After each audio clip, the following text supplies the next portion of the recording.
Hello friends, আসসালামু আলাইকুম। Friends, Gandhi মেলার লাস্ট পর্বটিতে তোমাদের সামনে নিয়ে এলাম কয়েকটি ইম্পর্ট্যান্ট পার্ট, যেগুলো তোমাদেরকে অন্যান্য ভিডিওগুলোতে দেখাতে ভুলে গেছিলাম। তো আজকের পর্বটি হচ্ছে গান্ধী মেলার সব থেকে সৌন্দর্যময় পর্ব। এটা গান্ধী মেলার সৌন্দর্য বিস্তার করে, মানে এই মেলার এই কয়েকটি গুরুত্বপূর্ণ পার্ট মেলাটিকে সব থেকে বেশি জনপ্রিয় করে তোলে। তা হচ্ছে তোমরা ধৈর্য সহকারে দেখতে থাকো, পুরো ভিডিওটি আমি তোমাদের সাথে শেয়ার করব। ফ্রেন্ডস, তোমাদেরকে তো এই জায়গায় নিয়ে এসেছিলাম, তোমরা তো এই দোকানপাটগুলো ঘুরেছিলে, কিন্তু এখানকার মূল পার্টটা যে দেখিয়েছিলাম না, ওটাই এখন শেয়ার করব।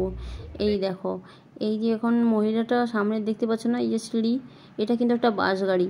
এই বাসে ছিল সায়েন্সের অনেক কিছু তথ্য।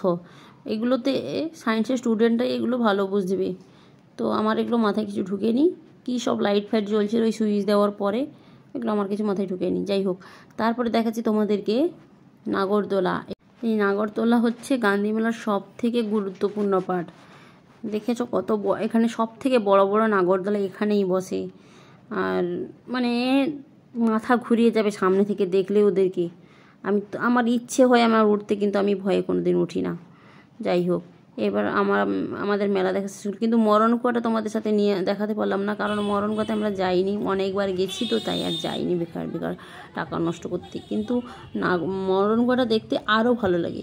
যাই হোক, এখন আমরা চলে এলাম একটা রেস্টুরেন্টে খেতে। এটা হচ্ছে জাফরান। গান্ধী মেলাতে আসা মানে জাফরানে যদি বিরিয়ানি না খেয়েছো তাহলে গান্ধী মেলা দেখার কোনো মজাই আসে না।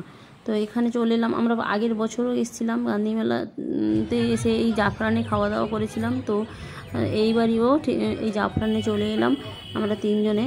তো এখানে জাফরানে পরিষেবা খুবই ভালো, একদম মানে সব থেকে এখানকার মানে হোটেলের মধ্যে বিখ্যাত হোটেল এটা বলতে গেলে। অনেক মানে খুব বড় নয়, কিন্তু পরিষেবাটা খুবই বিদেশের মতো। যেহেতু জাফরানের মালিক হচ্ছে বিদেশি ট্রেনিং প্রাপ্ত, মানে বিদেশে কাজ করতো আগে হোটেলগুলোতে, এখন দেশে ফিরে নিজের গ্রামে একটা রেস্টুরেন্ট খুলেছে। তো আমরা নিয়েছি বিরিয়ানির সঙ্গে বাটার চিকেন মশলা। আর এই বাটার চিকেনের মশলাটা বন্ধুরা প্রথমবারই খেয়েছি, মানে অসাধারণ টেস্টি। কি বলবো, এখনও জিভে পানি আসছে, দেখেই আমার মুখ থেকে পানি আসছে, এত টেস্টি হয়েছিল। বিরিয়ানি তো মানে শুধু বিরিয়ানি খাওয়া যায় না, এরকম একটা তরকারির সাথে ডিশ হয়ে গেলে তো আর মজাই এসে যায়। তো বন্ধুরা, তোমরা কিন্তু গান্ধী মেলা যদি কোনো দিন আসো তাহলে এই জাফরানের বিরিয়ানি একবার ট্রাই করবে, আবার সেই বাটার চিকেন মশলার সাথে। এই জাফরানের বিরিয়ানিই তোমাদের গান্ধী মেলা দেখাটাকে ইয়াদগার বানিয়ে দিবে। তো ফ্রেন্ডস, এখন আমাদের বিরিয়ানি তো খাওয়া শেষ হয়ে গেল, এবার একটু গলা ভেজাতে হবে, মানে ঠান্ডা আইসক্রিম, মানে ঠান্ডার সময় আইসক্রিম খেতে চলে গেলাম। আর অন্য কোথাও যেতে হলো না, জাফরানেই আইসক্রিম পাওয়া গেল। আর জাফরানের মালিকের স্ত্রী কিন্তু বিদেশি, আর বিদেশি ভাবির হাতে আইসক্রিম খেয়ে চলে যাচ্ছি। ধন্যবাদ সবাইকে।